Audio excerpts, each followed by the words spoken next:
Hello guys, welcome to the lazy chef.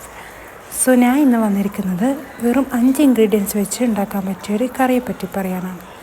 ഞാനിവിടെ ഉപയോഗിച്ചിരിക്കുന്നത് white പീസാണ്. നിങ്ങൾക്ക് വേണമെങ്കിൽ ഗ്രീൻ പീസ് യൂസ് ചെയ്യാവുന്നതാണ്. തലേന്ന് വെള്ളത്തിൽ കുതിർത്ത് വെച്ചിരിക്കുന്ന വൈറ്റ് പീസ് നന്നായി കഴുകിയതിന് ശേഷം കുക്കറിലേക്ക് മാറ്റുക. അതിലേക്ക് ഒരു ഉള്ളി, ഒരു തക്കാളി, ഒരു പച്ചമുളക്, ചെറിയൊരു കഷ്ണം ഇഞ്ചി, അതോടൊപ്പം കുറച്ച് ഉപ്പ്, ആവശ്യത്തിന് മഞ്ഞൾപ്പൊടി ചേർത്ത് നന്നായി അടച്ച് വേവിക്കുക. ഞാനിവിടെ 6 വിസിലാണ് വെച്ചിരിക്കുന്നത്. വിസിലടിച്ചു. ഇനി ഒരു കടായി വെച്ചതിന് ശേഷം കടായി ചൂടായിട്ട് അതിലേക്ക് നമുക്ക് കുറച്ച് മല്ലിപ്പൊടിയും മുളക് പൊടിയും ചേർത്ത് നന്നായി മിക്സ് ചെയ്യുക. വെളിച്ചെണ്ണ ചേർക്കേണ്ട ആവശ്യമില്ല. അതിലേക്ക് നമ്മളിവിടെ വേവിച്ചിരിക്കുന്ന വൈറ്റ് പീസ് ചേർക്കുക. നന്നായി ഒന്ന് ഇളക്കി ആ പൊടികളും നമ്മുടെ വൈറ്റ് പീസും മിക്സ് ചെയ്യുക.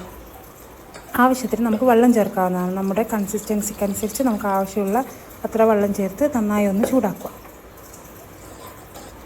ഇനി ഇതിലേക്ക് നമുക്ക് ചട്ടി കാച്ചണം കേട്ടോ. അതിനായി ഒരു കടായി അടുപ്പത്ത് വെച്ച് അതിലേക്ക് വെളിച്ചെണ്ണ വെച്ച് കടുകിട്ട് പൊട്ടിക്കും. അതിൻ്റെ കൂടെ വറ്റൽമുളക്, കറിവേപ്പില ചേർത്ത് നന്നായി മിക്സ് ആയതിനു ശേഷം നമുക്ക് ഈ നമ്മുടെ കറിയിലേക്ക് ചേർക്കാം.